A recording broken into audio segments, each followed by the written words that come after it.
श्री राम। आज नवमी है और कल दशमी है और एक बड़ा सुंदर त्योहार आने वाला है। क्या आप विजयदशमी के नाम से इसको जानते हैं? और दशहरा जो है एक पॉपुलर नेम है। भगवान श्री राम रावण का वध करते हैं और लगभग 20 दिन लगते हैं उनको वापस अयोध्या पहुंचने में। माँ सीता को लेकर समस्त वानर वहां जाते हैं और लंका पर विभीषण जी को सुशोभित करते हैं। और यह दिन हमारी भारतीय संस्कृति के अंदर त्योहारों के नाम से जाने जाते हैं।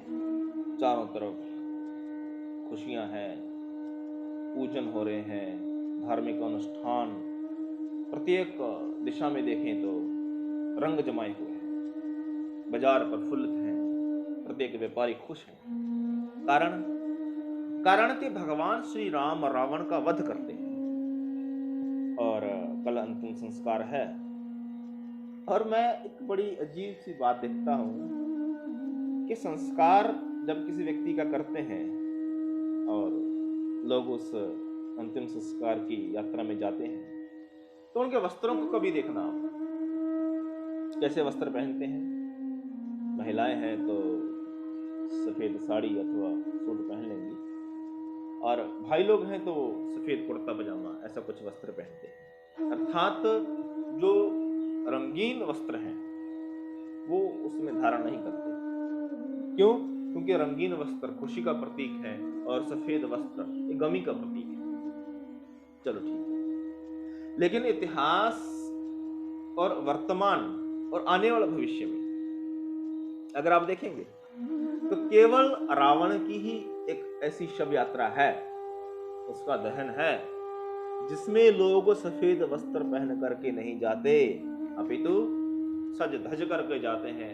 अब मुझे देखिए ना आप, ये फुलकारी है, ये नीले वस्त्र हैं और मैं बड़े आनंद में हूं। हम कहते हैं कि दुश्मन भी मर जाए तो खुशी नहीं मनाते, लेकिन रावण तो भैया आपका दुश्मन भी नहीं है और आप बड़ा आनंद उत्सव मना रहे हो। क्यों? अरे आज रावण को मार दिया गया। आपका क्या बिगाड़ा था रावण ने? कुछ भी तो नहीं ना। तो आपका तो दुश्मन था नहीं। आप दुश्मन की शव यात्रा में भी प्रसन्न नहीं होते, समाज में ऐसा ही कहा जाता है। लेकिन रावण तो दुश्मन भी नहीं था, आप खुश क्यों होते हैं? क्यों? क्योंकि रावण जैसा कुकृत्य, उसके जैसे पाप कर्म अगर किसी के हों तो उस पर प्रसन्न ही होना चाहिए अगर वो मरता है तो। लेकिन एक प्रश्न मेरे मन में कौंध रहा है, क्या पता कि रावण क्या सचमुच में मर गया? रावण मरा नहीं है। क्यों?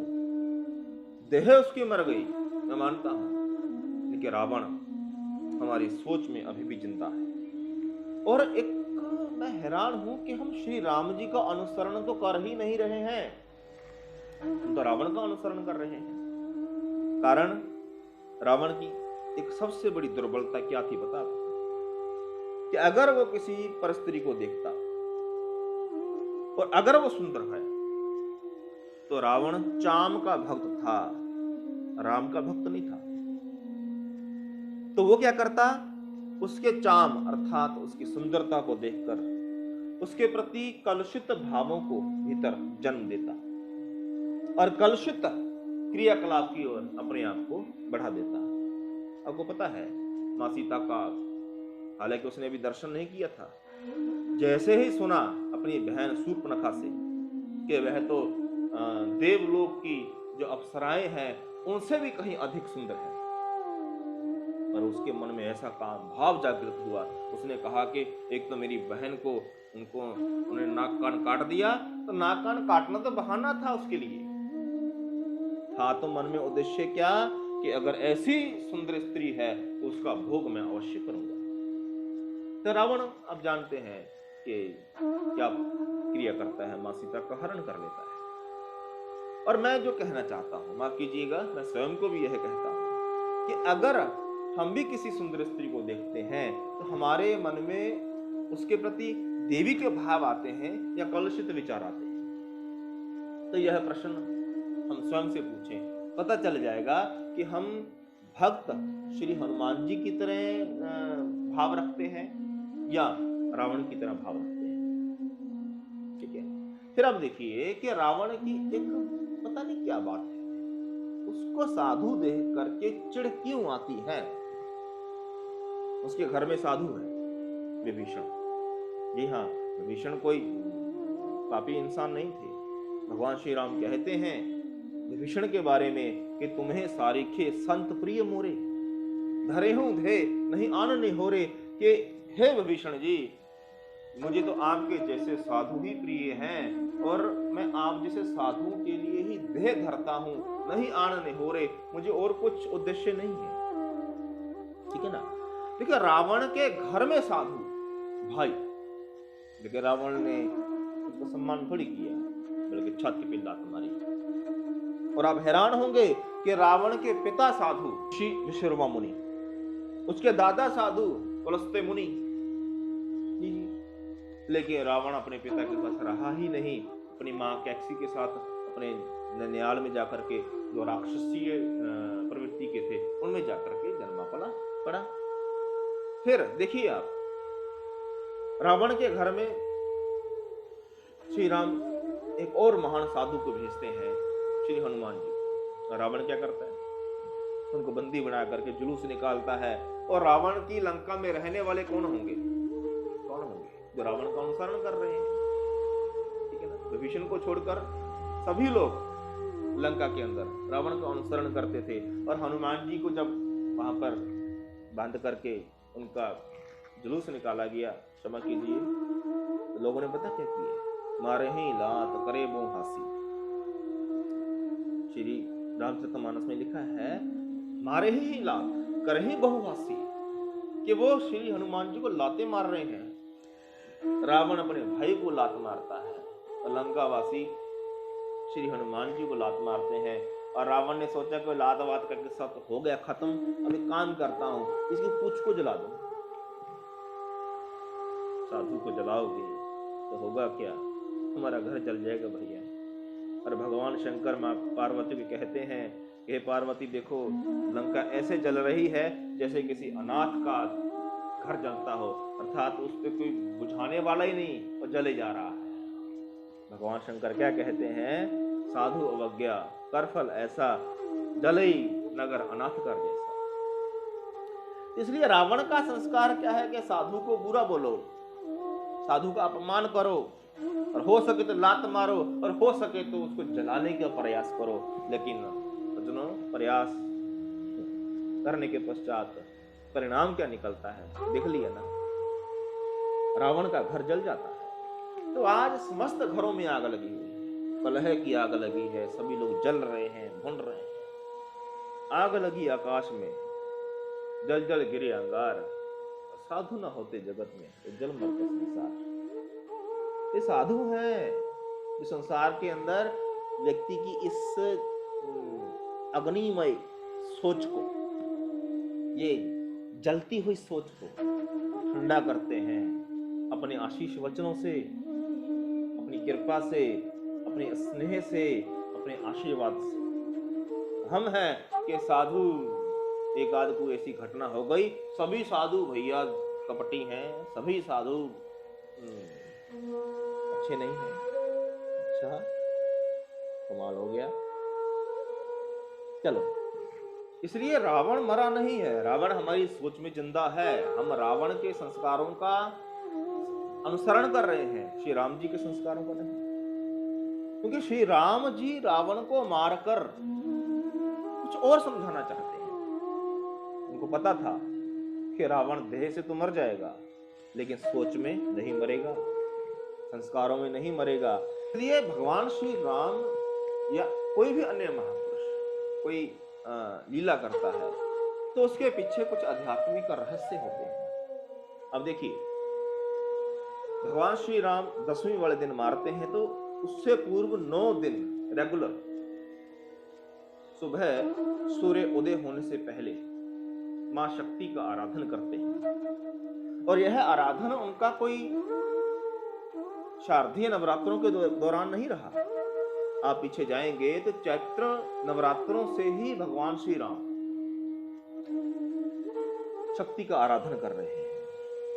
अर्थात रावण को मारने के लिए भगवान श्री राम जी को भी शक्ति का आराधन करना पड़ा। तो ये रावण इतना बलशाली है क्या जो मरता ही नहीं? तो बड़ी मुश्किल से मरता है, अगर मरता है तो। जी हाँ, वास्तव में वह रावण केवल बाहर नहीं है, बल्कि हमारे भीतर हमारा मन, यह भी रावण है। और भगवान श्री राम निरंतर 9 दिन शक्ति का आराधन करते हैं। हमारे शरीर के अंदर भी 9 दरवाजे हैं। कौन कौन से? 2 आंखों के द्वार, 2 नासिका के द्वार, 2 कर्ण इंद्रियां, इसके द्वार, एक मुख हो गया, और 2 हम मल त्याग करते हैं, उत्सर्जन प्रजनन की क्रिया भी होती है।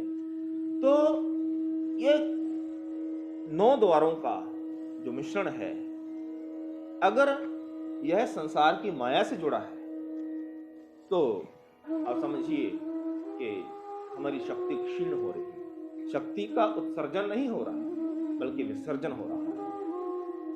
लेकिन इन्हीं 9 द्वारों को अगर आप शक्ति से, अर्थात उस ईश्वर से जोड़ दें और ईश्वर की आराधना करें इन 9 द्वारों के द्वारा, तो इसका सीधा सा तात्पर्य है कि आप इन 9 द्वारों के द्वारा शक्ति आराधन कर रहे हैं।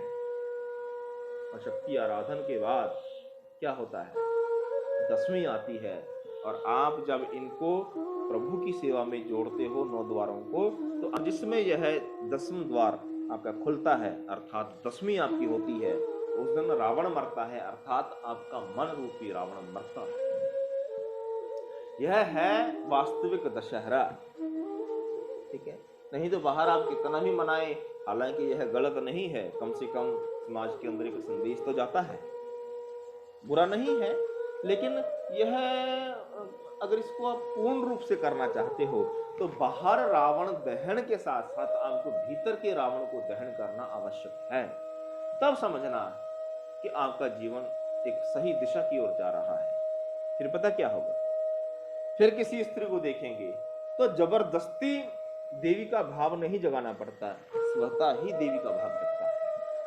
जी हाँ, इसलिए राममय मने, रावणमय नहीं। ठीक है ना? हमारे घर वालों ने तो बड़ा प्रयास किया। जब हमारा जन्म हुआ, पंडित जी को बुलाया कि नामकरण करना है, तो पंडित जी ने कहा कि रा से नाम रखिए। तो हमने राम प्रसाद, रामदीन, राम गोपाल रख दिया। रावण क्यों नहीं रखा? रावण दीन रख देते, रावण प्रसाद रख देते। लेकिन आपको पता है कि रावण प्रसाद नहीं रखना, क्योंकि रावण अच्छा व्यक्ति नहीं था, मतलब वो अच्छा नहीं था। नाम हमने रावण दीन नहीं रखा।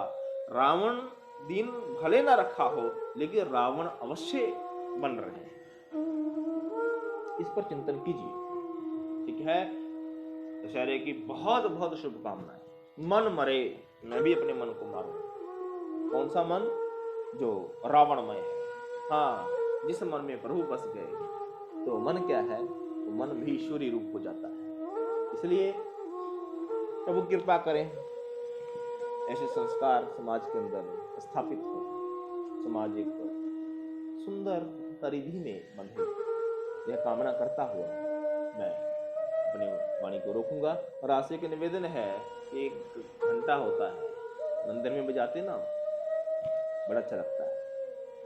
हमारे चैनल पर भी घंटा है, श्री रामदूत चैनल। जब इसको सब्सक्राइब करेंगे ना, तो एक घंटी आती छोटी सी, उसको भी बजा दीजिएगा। क्यों? क्योंकि मैं जो भी धर्म को लेकर के कुछ विवेचना करता हूं, ताकि वो आप तक पहुंचे। और अच्छा लगा, कहीं मन को छुआ, तो शेयर कीजिए, कमेंट कीजिए। कुछ सलाह है, कुछ मशवरा है, दीजिए। आप मेरी कुछ गलती है, आप वो भी अवश्य लिखिए। अच्छा लगे तो जय श्री राम लिखने में कुछ नहीं जाता, हमारा वह क्षण लेख्य में चला जाता है। इतना कहते हुए धन्यवाद। जय श्री राम।